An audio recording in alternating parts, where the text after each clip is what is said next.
ඇන්තෝරියම් මල් වගා කරන යාළුවන්ව ආදරයෙන් පිළිගන්නවා. ඉතින් ඕගොල්ලන්ගේ ඇන්තූරියම් වගාව සාර්ථක කරගන්න, ඒ වගේම ඇන්තූරියම් මල් ඉක්මනින් ලබා ගන්න, ඒ වගේම පැල ලොකු කරගන්න හොඳ කාබනික පොහොරක් හදන හැටි තමයි මම අද කියා දෙන්න යන්නේ. ඉතින් මේ සඳහා මම පාවිච්චි කරනවා නිවස අවටින්ම හොයාගන්න පුළුවන් ද්‍රව්‍ය තමයි. කිසිම මුදලක් අපිට වියදම් වෙන්නේ නැහැ. ඉතින් මේ තියෙන්නේ බිත්තර කටු. ඉතින් මේවල හොඳට කැල්සියම් තියෙනවා, ගහ ශක්තිමත්ව වැඩෙන්න සහ ඉක්මනින් වැඩෙන්න. ඒ වගේම මේ තියෙන්නේ සිහින්ව කපාගත් පොල් එල්ලි කැබලි.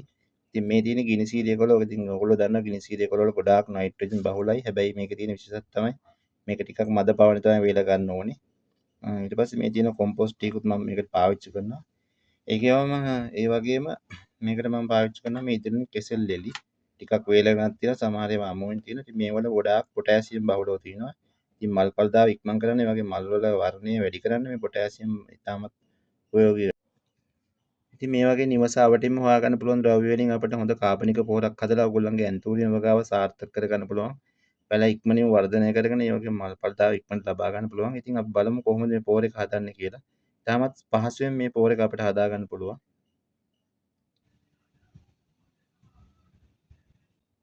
මුලින්ම අපි බිත්තර කවු ටික හොඳට කුඩු කර ගන්න ඕනේ. ඉතින් මේකට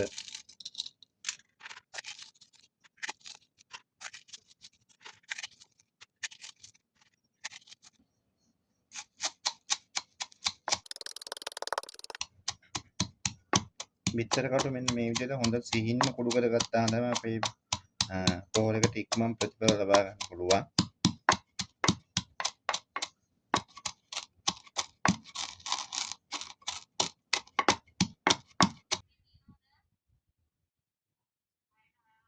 එතන මම බිත්තර කටු ටික කොටාගෙන අවසන්. ඉතින් මම මේ ටික මේකට එකතු කර ගන්නවා.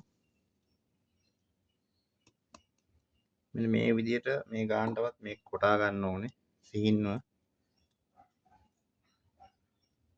ඊළඟට අපි කෙසෙල් එල් ටික මෙන්න මේ විදිහට කතුරක් ආධාරයෙන් සිහින්ව කපා ගන්නවා.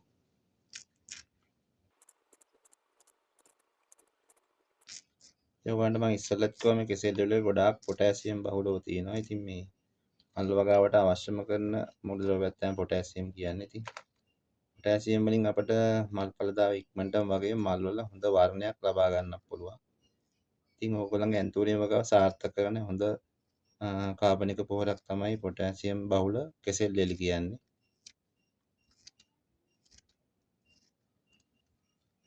ඉතින් මේ කෙසෙල් එලිත් වේරලා ගන්නවා නම් ටිකක් මද පවන වේරලා ගන්න ඕනේ. තදාවුවේ තිබ්බොත් අපිට මේ තියෙන මේවල තියෙන ගුණය නැති වෙනවා. ඉතින් මම මේ කපා ගන්න වේලිච්ච කෙසෙල් එලි ටික.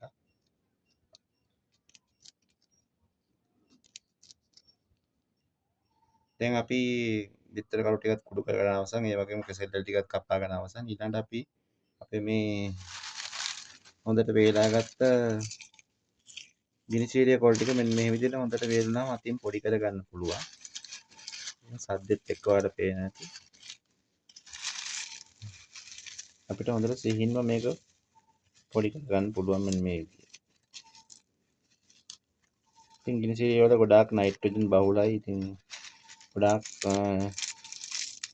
ශාකය ඉක්මනින් වර්ධනය කරගන්න මේ නයිට්‍රජන් ගොඩාක් අපට උපකාර වෙනවා. ඉතින් මේ නයිට්‍රජන් වලින් මම ඔයගලන්ට ඉස්සෙල්ලා කිව්වා වගේම ශාකය ඉක්මන් වර්ධනයට බලපානවා. ඉතින් ගොඩාක් නයිට්‍රජන් කියන යූරියා ටික පාවිච්චි කරන ඒවා තමයි. ඉතින් අපිට නිවසාවටින්ම මේ හැම රසායනික මූලද්‍රව්‍යයක් වඩාම පොහොර අපිට හොයාගන්න පුළුවන්.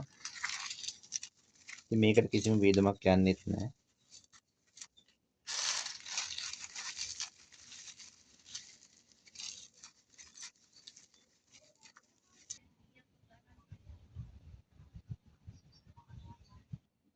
දැන් අපි අපේ පොහොරකට අවශ්‍ය සියලුම ද්‍රව්‍ය සකසාගෙන අවසන්. ඊට පස්සේ අපි මේක හොඳට මිශ්‍ර කර ගන්න ඕනේ. ඉතින් මුලින්ම මම කොහොපත් ටික අරගන්නවා. ඒ වගේම කෙසෙල් එල් ටිකත් බිත්තර කොළ ටිකත් අරගෙන මෙන්න මේ විදිහට හොඳට මේ ද්‍රව්‍ය පහම හොඳට කලවම් වෙන විදිහට හොඳට මිශ්‍ර කර ගන්න ඕනේ.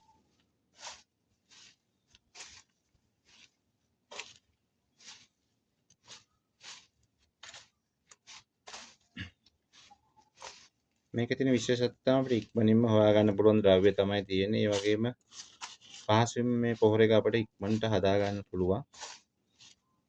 ඉතින් මේ වගේ පොහොරයක් හදාගත්තට ඔයගලන්ට රසායනික පොහොර වල යන විදම අඩු කර ගන්නත් පුළුවන්. ඒ වගේම මේ පොහොර එක දාලා බලන්න ඔයගොල්ලෝ ඉක්මනින්ම මල් ඵලදාව වගේම පැල වලටත් මේක ඉතාමත් හොඳයි. ඉක්මනින්ම පැල වර්ධනය කර ගන්නත් පුළුවන්.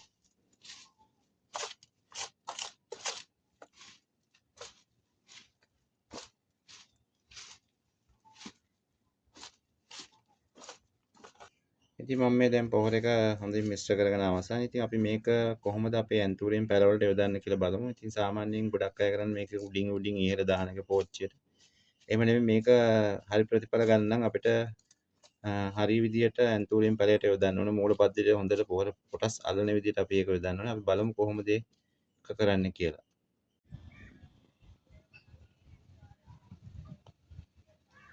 ඉතින් මම මෙන්න මේ ඇන්තූරියම් පැලට තමයි අද පොහොර යොදන්න බලාපොරොත්තු වෙන්නේ. ඉතින් මේක සාමාන්‍යයෙන් හැදීගෙන එන පැලයක්. ඉතින් මේකේ අපිට මේ පොහොර යොදුවාම ඉක්මනින් මල් ඵලදාව ලබා ගන්න පුළුවන්. අපි කොහොමද බලමු මේ පොහොර යොදන්නේ.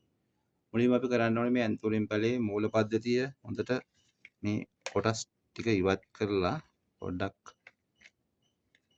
යටට මුල් තියෙන හරිය අපි හදා ගන්න ඕනේ. මම මේ පොල්ලෙලි ස්කැබලි යොදලා තියෙන්නේ. ඉතින් මේ වගේ පොඩ්ඩක් මූල පද්ධතියට චුට්ටක් ඔබට පේන ඇති දැන් මේකේ මුල් ටික අපිට පේනවා දැන්. යටින් තමයි මුල් තියෙන්නේ. ඉතින් අපි පොහොර යොදන්න ඕනේ මෙන්න මේ ප්‍රදේශයට තමයි. නැත්තම් අපිට මුඩින් පොහොර යදුවට අපිට ඉක්මනින්ම මේ ගසට පොහොර උරා ගන්න නැහැ. මොකද ටික කාලයක් යනවා පොහොර ටික උරා ගන්න. ඉතින් මෙන්න මේ විදියට ටිකක් යට මූල පද්ධතිය අපි හොයාගන්න. ඒකට පොහොර යදුවාම අපිට ඉක්මනින්ම මේ ගසේ වර්ධනය ලබාගෙන මල් ඵලදාව ඉක්මනට ලබා ගන්න පුළුවන්. ඉතින් මම දැන් මෙන්න මේ විදියට හොඳට පොහොර ටික ආයේ කලවම් කරලා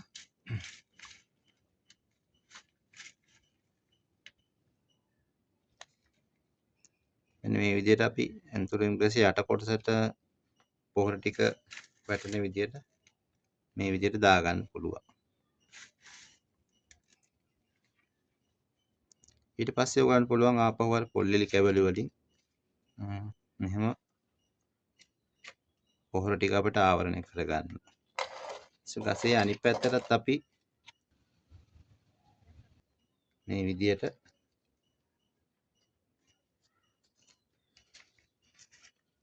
ඩක් යටට එනකන් මුල් ටික මේකෙත් පේනද ඔබට මේ මුලක් තියෙනවා. ඉතින් මෙන්න මේ මූල පද්ධතියට වදින විදියට මම මේ පැත්තට මේකේ බය නැතුව මේක ඕන ප්‍රමාණයක් අපිට පොහොර යොදන්න පුළුවන්. මොකද රසායනික පොහොර වගේ වැඩි වුණා කියලා මේ ගසට හානියක් වෙන්නේ නැහැ. ඉතින් මේ ප්‍රමාණයට අපිට මේ පැලයට පොහොර යොදන්න පුළුවන්. ඊට පස්සේ ඉස්සලා වගේම අපිට අර පොල්ලෙලි කැබලි වලින් ඒ වගේ තියෙන ද්‍රව්‍ය වලින් මේක ආවරණය කරගන්න පුළුවන්. ඉතින් මෙන්න මේ වගේ ලේසියෙන් හදාගන්න පුළුවන් රසායනික පොහොර වෙනුවට කාබනික පොහොරක් යොදාගත්තාම ඔයගොල්ලන්ගේ ඇන්තූරියම් වගාව ඉක්මනටම සාර්ථක කරගෙන ඒ වගේම ඉක්මනින්ම පැල වලින් අපට මල් ඵලදාව ලබා ගන්න පුළුවන්. ඉතින් මේක මේ අත්දැක බලන්න කියලා මම ඔයගොල්ලන්ට කියනවා. ඉතින් සාර්ථක ප්‍රතිඵල ලබා ගන්න පුළුවන්. මගේ මේ පැල වලට මම යොදන්නේ මේ කාබනික පොහොර තමයි. කිසිම රසායනික පොහොරක් යොදන්නේ නැහැ. ඉතින් මේවා මේ වීඩියෝ එක හොඳ නම් ඔයගොල්ලන්ගේ යාළුවන්ටත් මේක ෂෙයා කරන්න පුළුවන්. ඒ වගේම ලයික් කරලා කමෙන්ට් කරන්න අනිවාර්යෙන් මගේ YouTube channel එකත් එක දිගටම ඉන්න මේ වගේ තවත් වීඩියෝ බලන්න පුළුවන්.